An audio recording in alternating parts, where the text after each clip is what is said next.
అదరకొట్టే కారం రంగు రుచి ఆచి కారం పొడి. కెనడా కరల తీరంలో కొత్త కలవరం మబ్బులా కమ్ముకుంది.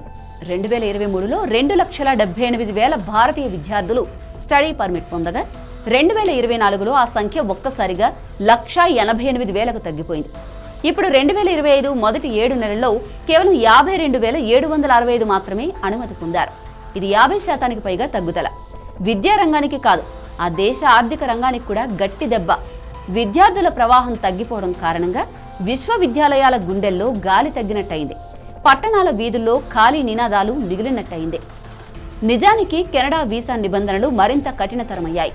ఒకప్పుడు ఈజీగా విద్యా అనుమతులు దొరికే నేల ఇప్పుడు శాసనాల గోడలతో కప్పబడిపోయింది.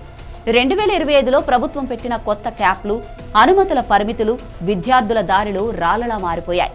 ఒకవైపు ఖర్చులు పెరిగిపోతూ ఉంటే మరోవైపు వీసా తిరస్కరణలు గగనాన్ని తాకాయి.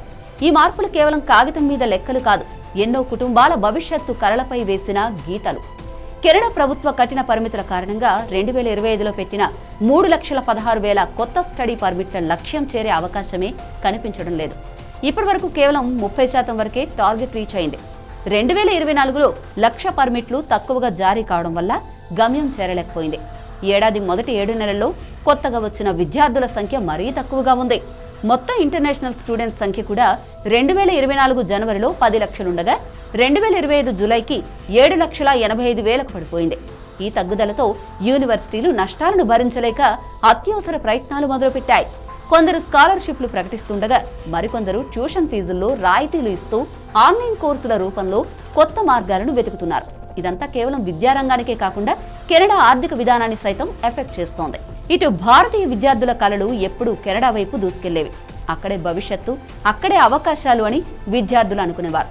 కానీ ఇప్పుడు ఆ కలల దారిలో మబ్బులు కమ్ముకున్నాయి. వీసా రాక ఆలస్యం, తిరస్కరణలు, ఖర్చులు లాంటివి ఇబ్బంది పెడుతున్నాయి.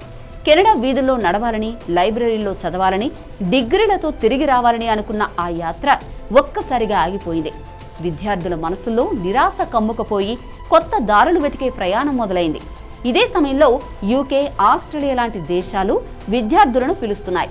ఇటు ప్రపంచ పోటీలో కెనడా తన ఆకర్షణ కోల్పోతూ విద్యార్థులకు చివరి ఆలోచనగా మారిపోతోంది.